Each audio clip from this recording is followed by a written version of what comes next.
Hello मेरे प्यारे साथियों, आप लोग का बहुत बहुत स्वागत करता हूं आपके अपने यूट्यूब चैनल शिक्षा लो 2.0 पर। तो साथियों, आज है हमारी 11 दिसंबर 2023 के हमारे जितने भी करंट अफेयर्स के प्रश्न बने हैं, नए प्रश्न जो कि आगामी परीक्षा में पूछने की बहुत ही संभावना रही साथियों, उन सभी के ऊपर हम इस वीडियो में डिस्कशन करने वाले हैं। साथियों, वीडियो आपको पूरी वॉच करना है, वीडियो को स्किप नहीं करना, ठीक है साथियों। और वीडियो को आप लास्ट तक देखिए, वीडियो बहुत ही इंटरेस्टिंग होने वाली वीडियो और आपको पूरे के पूरे क्वेश्चन समझ में आएंगे, ये मैं आपसे वादा करता हूँ, ठीक है साथियों। चलिए बढ़ते हैं प्रश्नों की ओर। इससे पहले आप लोग अगर हमारे वीडियो को पहली बार वॉच कर रहे हो, हमारे चैनल पर आप नए आए हो, तो हमारे चैनल को सब्सक्राइब कर लें, बेल आइकन को ऑल पर प्रेस कर लें ताकि हमारे आने वाले ऐसी हेल्पफुल वीडियो आप तक जरूर पहुंच सके।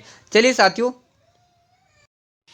तो साथियों हमारा पहला प्रश्न होने वाला है, हाल ही में मानवाधिकार दिवस कब मनाया गया है। तो साथियों, मानवाधिकार दिवस अभी हमने 10 दिसंबर को मनाया है। ऑप्शन नंबर दूसरा वाला आपका बिल्कुल सही जवाब होगा साथियों, ये आपको याद रखना है, ठीक है साथियों।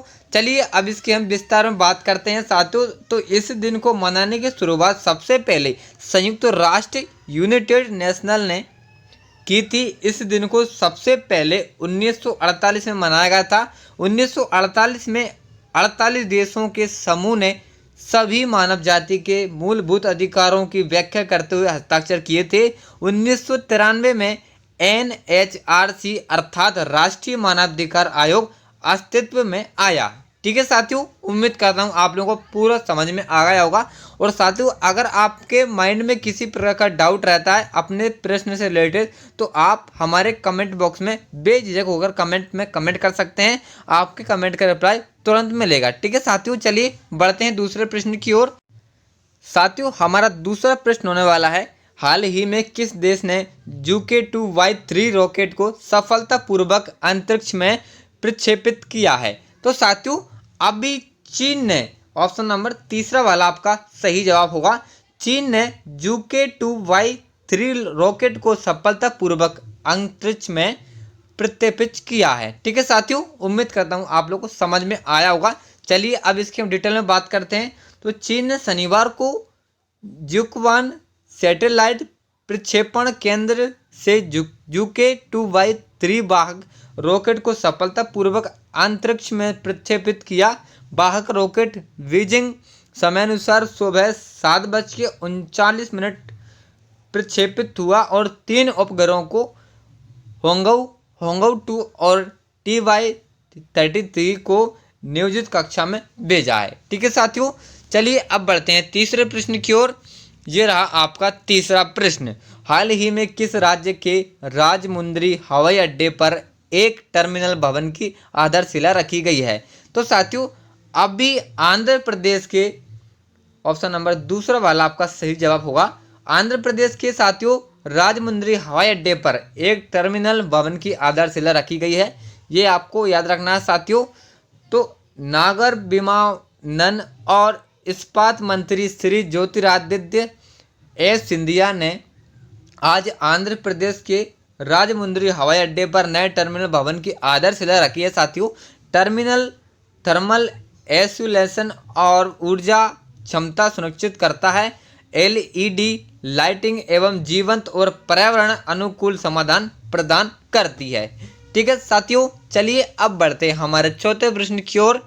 ये रहा आपका चौथा प्रश्न, हाल ही में किस से 9 दिनों तक चले पुस्तक मेले पुस्तकायन का समापन किस शहर में हुआ है।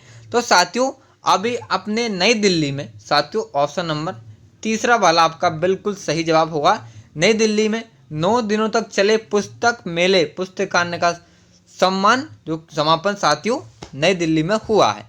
चलिए आगे बढ़ते हैं साथियों। तो साथियों, इसमें कुछ डिटेल में इसकी जानकारी दे रखी है, इसको हम बताएं आपको। तो कुल 2 मिलियन से अधिक लोगों की उपस्थिति के साथ यह उपस्थिति के हिसाब से दुनिया का सबसे बड़ा पुस्तक मेला है। कोलकाता पुस्तक मेले की सफलता के परिणाम स्वरूप सिलीगुड़ी जैसे पश्चिम बंगाल के छोटे शहरों में कई पुस्तक मेले लगे और बदले में 1972 में नई दिल्ली में पहले विश्व पुस्तक मेले से प्रेरणा मिली थी, ठीक है साथियों। चलिए आगे बढ़ते हैं। ये रहा हमारा पांचवा प्रश्न, हाल ही में सीमा पर अशांति बढ़ाने पर थाईलैंड और किस देश द्वारा एक टास्क फोर्स गठित किया गया है। तो साथियों अभी अपने म्यांमार, ऑप्शन नंबर दूसरा वाला आपका सही जवाब होगा। म्यांमार सीमा पर अशांति बढ़ने पर थाईलैंड और म्यांमार देश द्वारा एक टास्क फोर्स गठित किया जाएगा। साथियों ऑप्शन नंबर दूसरा आपका सही जवाब होगा। तो 8 दिसंबर 1941 को थाईलैंड पर 5 घंटे तक चले जापानी आक्रमण तक द्वितीय विश्व युद्ध के दौरान थाईलैंड ने आधिकारिक तौर पर तटस्थ स्थिति अपनाई, जिसके कारण दिसंबर 1941 के मध्य में थाईलैंड और जापानी साम्राज्य के बीच युद्ध विराम और सैन्य संगठन संधि हुई है। ठीक है साथियों, चलिए आगे बढ़ते हैं छठे प्रश्न की ओर। ये रहा हमारा छठा प्रश्न। हाल ही में किस मुख्यमंत्री ने change makers of the year 2023 की सूची में स्थान अर्जित किया है? तो साथियों अभी अपनी साथियों सुरविंदर सिंह सुक्खू जी को मुख्यमंत्री ने change makers of the year 2023 की सूची में स्थान प्राप्त किया है। ऑप्शन नंबर फर्स्ट वाला आपका सही जवाब होगा, ये आपको याद रखना है। ठीक है साथियों, चलिए आगे बढ़ते हैं। तो ये रहा हमारा सातवां प्रश्न। हाल ही में विष्णुदेव राय किस राज्य के नए मुख्यमंत्री घोषित हुए हैं? तो साथियों अभी हमारे विष्णुदेव राय जी साथियों अभी हमारे छत्तीसगढ़ के नए मुख्यमंत्री घोषित हुए हैं। ऑप्शन नंबर तीसरा वाला आपका बिल्कुल सही जवाब होगा, ये आपको याद रखना है। ठीक है साथियों, चलिए आगे बढ़ते हैं। ये रहा हमारा आठवां प्रश्न। हाल ही में भारत ने किस देश के साथ शिक्षा के क्षेत्र में सहयोग समझौते पर हस्ताक्षर किए हैं? तो साथियों अभी अपने देश भारत ने जो कि केन्या के साथ, ऑप्शन नंबर दूसरा वाला सही जवाब होगा, केन्या के साथ शिक्षा के क्षेत्र में सहयोग समझौते पर हस्ताक्षर किए हैं। ठीक है, चलिए आगे बढ़ते हैं साथियों। तो साथियों अपने देश भारत और संयुक्त अरब अमीरात ने शिक्षा के क्षेत्र में परस्पर सहयोग बढ़ाने के उद्देश्य से एक समझौता ज्ञापन पर हस्ताक्षर किए हैं। केंद्रीय शिक्षा मंत्री धर्मेंद्र प्रधान और संयुक्त अरब अमीरात के शिक्षा मंत्री डॉक्टर अहमद अल फलाशी के बीच अबू धाबी में हुई बैठक में इस समझौते पर हस्ताक्षर किए हैं। ठीक है साथियों, चलिए आगे बढ़ते हैं साथियों। चिरा हमारा नवा प्रश्न। हाल ही में स्वच्छता ओलंपियाड डिटॉल हाइजीन ओलंपियाड के दूसरे संस्करण के विजेताओं में किसे राष्ट्रीय विजेता चुना गया है? तो साथियों अभी अपने अवृत कौर जी को स्वच्छता ओलंपियाड डिटॉल हाइजीन ओलंपियाड के दूसरे संस्करण के विजेताओं में से अवृत कौर जी को विजेता चुना गया है। ऑप्शन नंबर दूसरा वाला आपका बिल्कुल सही जवाब होगा। ठीक है साथियों, ऐसे प्रश्न हमारे एग्जाम में बन सकते हैं और आपको पूरी शिद्दत के साथ तैयारी में लगना है, आपका सिलेक्शन हो जाएगा। ठीक है साथियों, तो डेटोल हाइजीन ओलंपियाड में उत्तरकाशी के सोमेश पवार ने प्राप्त किया पहला स्थान। हरिद्वार स्वास्थ्य और स्वच्छता कंपनी रैकेट ने अपने प्रमुख अभियान डेटोल बनेगा स्वस्थ इंडिया के तहत भारत में सबसे बड़े स्वच्छता ओलंपियाड डेटोल हाइजीन ओलंपियाड के दूसरे संस्करण के विजेताओं की घोषणा की है। ठीक है साथियों, चलिए आगे बढ़ते हैं अब 10वें प्रश्न की ओर। ये रहा आपका 10वां प्रश्न। हाल ही में किस देश ने एक नया रिमोट सेंसिंग उपग्रह अंतरिक्ष में प्रक्षेपण किया है? तो साथियों अभी अपने चीन ने एक नया रिमोट सैमसंग उपग्रह अंतरिक्ष में प्रक्षेपित किया है। ऑप्शन नंबर आपका दूसरा वाला बिल्कुल सही जवाब होगा, ये आपको याद रखना है। ठीक है साथियों, चलिए आगे बढ़ते हैं 11वें प्रश्न की ओर बिना समय गवाए हुए। हाल ही में मुंबई सिटी एफसी ने किसे क्लब का नया मुख्य कोच घोषित किया है? तो साथियों अभी अपने पैट्रिक क्रेट की द्वारा मुंबई सिटी एफसी ने जो कि प्रैक्टर केट की क्लब का नया मुख्य कोच घोषित किया। साथियों ऑप्शन नंबर तीसरा वाला आपका बिल्कुल सही जवाब होगा, ये आपको ध्यान रखना है। ठीक है साथियों, चलिए आगे बढ़ते हैं हमारे अब 12वें प्रश्न की ओर। इससे पहले हम इसके ऊपर कुछ बात करेंगे। तो Indian super league ISL football की team Mumbai team city FC चेक गणराज्य के पेट कराट की को मौजूदा सत्र के लिए टीम का मुख्य कोच नियुक्त किया है। कराट की इससे पहले मुंबई सिटी के सहयोगी क्लब मेलबर्न सिटी से जुड़े थे।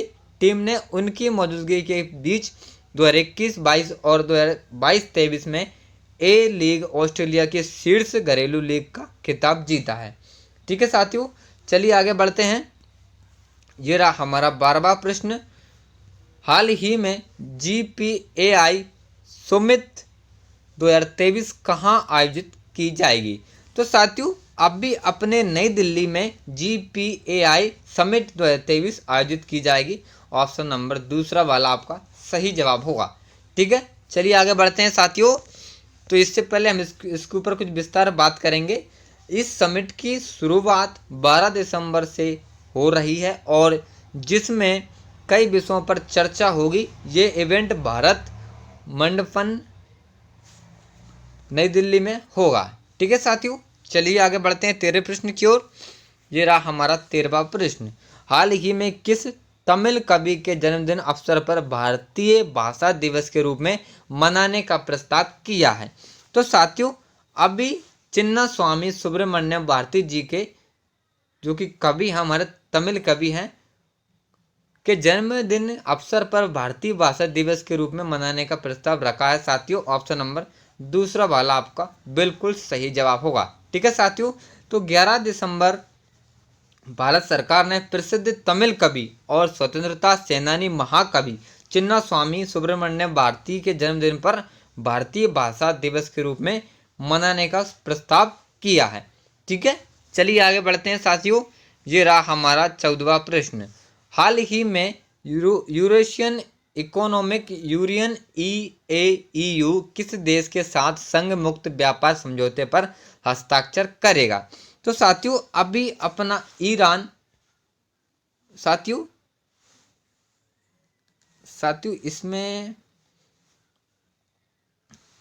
इस प्रश्न का आंसर हमारा आप में से कर सकते हैं कि साथियों इसका ईरान होगा साथियों। ऑप्शन नंबर आपका इसमें गलत हो गया, तो ईरान लिख लीजिए आप। ईरान इसका करेक्ट आंसर होगा साथियों। सॉरी, मैं आपसे माफ़ी चाहता हूँ, इसमें टाइपिंग के समय कुछ एरर आया है। ठीक है साथियों, तो इसका जो करेक्ट आंसर होगा ईरान होगा। ठीक है साथियों, इसमें बिटली काट लीजिए, दूसरा नंबर आपका करेक्ट आंसर होगा। ठीक है साथियों, ईरान। तो साथियों, एक व्यापक आर्थिक भागीदारी समझौता मुक्त व्यापार समझौते पर एक रूप में है जिसमें निवेश, सेवाओं में व्यापार और आर्थिक सहयोग के अन्य पहलुओं के बारे में चर्चा शामिल है। यह मुक्त व्यापार समझौते साझेदारी या सहयोग समझौतों के अधिक व्यापक है। ठीक है, चलिए आगे बढ़ते हैं साथियों। ये रहा आपका 15वां प्रश्न। हाल ही में चीन के किस प्रांत की राजधानी चेंगडू में 2017 कलात्मक जिम्नास्टिक विश्व चैंपियनशिप की मेजबानी की जाएगी? तो साथियों, अभी अपने सिचुआन प्रांत में की जो कि चीन किस देश की राजधानी, सिचुआन प्रांत की राजधानी चेंगडू में 2017 कलात्मक जिम्नास्टिक विश्व चैंपियनशिप की मेजबानी की जाएगी। ऑप्शन नंबर तीसरा वाला आपका बिल्कुल सही जवाब होगा। तो साथियों, आज की वीडियो हमारे यहीं पर समाप्त होती है। आपको हमारी वीडियो कैसी लगी? अच्छी लगी हो तो लाइक कर देना।